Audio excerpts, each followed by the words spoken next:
Et c'est pour ça que c'est réussi dans le film, le trauma, parce que c'est comme une espèce de crise d'angoisse, c'est-à-dire que c'est un truc qui monte et qui est violent. Donc on peut pas dire que ce soit que ça revienne trop de fois, parce que c'est la fonction même, c'est le...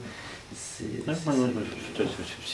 par hasard j'ai des doutes sur des trucs sur le film, c'est surtout pas sur ça. Ça pour moi, ça fait partie de la structure essentielle du film. Parce que je trouve que ça ressurgit de manière très violente, et ça c'est une réussite absolue, quoi, sur la... Et c'est un film de...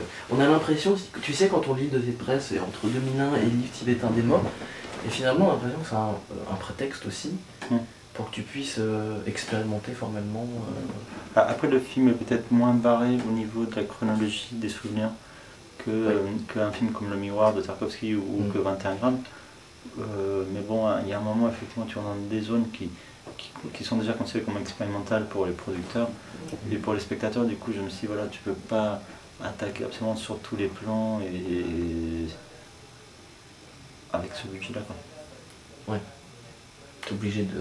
Ouais, c'est là où effectivement, si un jour, même si c'est pas tout de suite, si un jour j'arrive à faire un montage encore plus en labyrinthe du film, ça pourrait être drôle, mais c'est un truc à voir après le montage principal. Oui, c'est ça.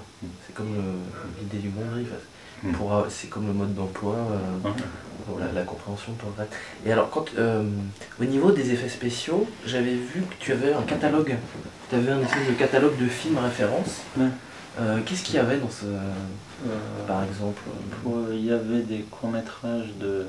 Je dirais pour la vision subjective, il y avait le début de Strange Days, il y avait un clip de Prodigy qui s'appelait Smack My Bitch Up. C'est un des meilleurs... Après, pour les effets de vision astrale, c'était des plans de Soikuba et des plans de Palma qui sont vus du haut. Il y avait aussi un plan dans un film de Spielberg aussi qui était vu du haut, je crois que c'est dans Intelligence Artificielle. Non, pas Intelligence Artificielle, sur l'autre, comment ça s'appelle, celui avec Tom Cruise. Minority Report. Avec Minority Report, il y avait un plan qui passait de pièce en pièce.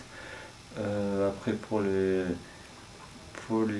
plans flashback, j'avais fait moi des tests sur une pub ou sur des clips en filmant des gens de dos, mais des plans de gens de dos faits de manière systématique, il n'y en a pas vraiment.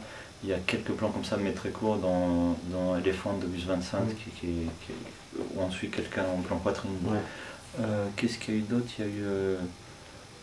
Pour les films expérimentaux, il y avait du Jordan Belson, du Paul Charitz, du John Whitney. Pour les effets de Mandala, pour le Kubrick avait vu. Bien sûr, la fin de 2001, il y avait peut-être des trucs de contact aussi, tu vois, un tunnel qui est dans le film Contact. Après, il y a, pour la réflexion dans le miroir, dans la vision subjective, il y avait deux films de Kassovitz, il y avait La haine et Assassin. Et alors, je crois que tu avais cité Trône. Et Trône, ouais, après pour les plans de ville. Les plans larges de ville, c'était à la fois 2046 fait par, justement dans les effets visuels, était fait par Buff, par Pierre Buffin dans la compagnie qui s'appelle Buff, et il y avait aussi des plans de Fight Club, et il y avait des plans de Tron. Mais le truc qui était bien dans Tron, c'est toujours le côté filler. T'es sur le je sais pas si le nouveau il va être aussi bien que le précédent, parce que même à la revoyure c'est moins fascinant que tu ne le crois. Mais il y aurait ce côté film, en effet, de filaire sur du fond noir. Et effectivement, quand t'absorbes de l'ayahuasca ou que tu fumes du DMT, tu vois souvent des visions qui ressemblent à des visions 3D faites en filaire avec des couleurs super vives. Et que tu retrouves aussi, c'est un peu que dans les références que j'avais aussi des références photographiques. Et parmi les références photographiques, il y avait des photos de Las Vegas aussi. Où j'aurais pas voulu faire le film à Las Vegas. Et dernièrement, ayant été à Hong Kong, je me dis, tiens, la ville où tu as vraiment ça, où tu as des gratte-ciel avec des tubes néons sur les contours, c'est Hong Kong, c'est hallucinant. Tu étais à Hong Kong, tu montes dans un gratte-ciel et tu regardes le reste de la ville, tu crois pas que c'est vrai, c'est trop... Je sais pas, ils construisent un immeuble par mois en centre-ville, et c'est que des gratte-ciel, c'est super impressionnant. Du coup, tu avais vu Hong Kong avant Non, peut-être que j'aurais pas tourné le film Hong Kong, mais peut-être que j'aurais glissé à l'intérieur du film des prises de vue d'hélicoptères de Hong Kong. où j'aurais entrecoupé, parce que de toute façon, vu que lui, il se fait un film de sa vie, de son passé, il se fait un film comme quoi il se décorpore, j'aurais pu mélanger des prises de vue réelles avec des prises de vue d'ailleurs, même j'aurais pu glisser des plans de New York, de l'enfance de New York, glisser dans Tokyo. Un moment, ses souvenirs sont dysfonctionnels, à un moment aussi, ses visions astrales sont dysfonctionnelles. Donc comment tu faisais? Et je pense que si au départ, j'avais pensé glisser plus de trucs comme ça, plus d'anachronisme dans le film, ou plus de, je sais pas comment on appelle l'équivalent d'anachronisme quand tout d'un coup t'es dans un décor, et tout d'un coup t'es ailleurs, et que tu reviens. Ils disent aussi que quand tu prends de la datura, et là tu étais en train de parler avec quelqu'un dans une pièce, et tout d'un coup tu étais au pôle Nord, et puis la séquence d'après, tu continues à discuter, et puis tu es dans une cuisine, et tout change, et tu sais pas quelle est la chaîne de la réalité. Ouais, j'avais fait ça, moi j'étais à Cuba. T'avais pris de la datura? Mais non, j'étais jeune et c'était un pétard mélangé à je sais pas quoi, mais je discutais, mais un truc amélioré quoi, du THC, je sais pas combien de pourcents. Et je parlais et je bougeais la tête parce qu'il y avait des gens là et là, et j'avais l'impression d'être à Cuba ou en Amérique du Sud, avec de la salsa, et d'autres avec des amis à Paris, écouter de la techno. Enfin, c'était vraiment très étrange. Et toi, sur le film, c'est sur ces expériences-là, ces impressions-là, ou ce qu'on a pu te raconter aussi, tu as voulu travailler? J'ai voulu retravailler. Non, j'ai pas voulu retravailler. Non, c'est le. Tu sais, j'étais un adolescent curieux, après j'étais un jeune homme curieux, effectivement.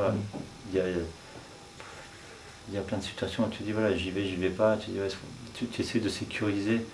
Par exemple, si tu prends des champignons, tu prends du lésé, il y a des gens qui sont des têtes brûlées, qui font ça, qui vont dans une rêve, qui se retrouvent dans des embrouilles majeures, ou qui vont dans un supermarché. Moi, j'ai toujours fait ces expériences hallucinogènes dans les contextes les plus sécurisés qui soient. Après, dernièrement, effectivement, j'avais été au Pérou avec Yann Kounen. Dernièrement, c'était comme il y a 9 ans. Il y avait Ravalek aussi. Il y avait Ravalek, mais c'était il y a 9 ans. Ouais. C'est vrai, c'est des expériences qui sont suffisamment fortes pour que tu les mémorises très bien. D'ailleurs, il paraît que la mémoire fonctionne beaucoup avec l'adrénaline. Quand tu filmes des choses d'adrénaline, le souvenir est imprimé plus fort et du coup, si au milieu du trip, ça vire au bad trip, il y a des chances que tu te souviennes beaucoup plus de la partie bad trip que de la partie bon trip, parce que la sérotonine n'imprime pas les souvenirs, alors que ou les endorphines n'impriment pas trop de souvenirs, alors que l'adrénaline les imprime. C'est peut-être une logique de survie. Et du coup, effectivement, souvent tu peux faire beaucoup de voyages, et celui que tu retiendras le plus, c'est celui qui était mauvais. Mais toi, dans ton cas, c'est bien passé? Oui, ça se passe bien, et il y a toujours un moment où tu as très peur. Après, c'est le pourcentage. Si à un moment tu vois que tu fais beaucoup plus de bad trip que de bon trip, il faut arrêter. Oui. C'est la raison pour laquelle aussi, à un moment, il y a longtemps, j'ai arrêté de fumer des joints. C'est qu'au bout d'un moment, effectivement, tu as plus de chances d'être moins bien après avoir fumé qu'avant d'avoir fumé. Du coup, j'ai arrêté les joints parce que ça me convenait plus. Mais c'est comme il y a des gens qui boivent de l'alcool et puis un jour ils ne tiennent plus l'alcool. Voilà.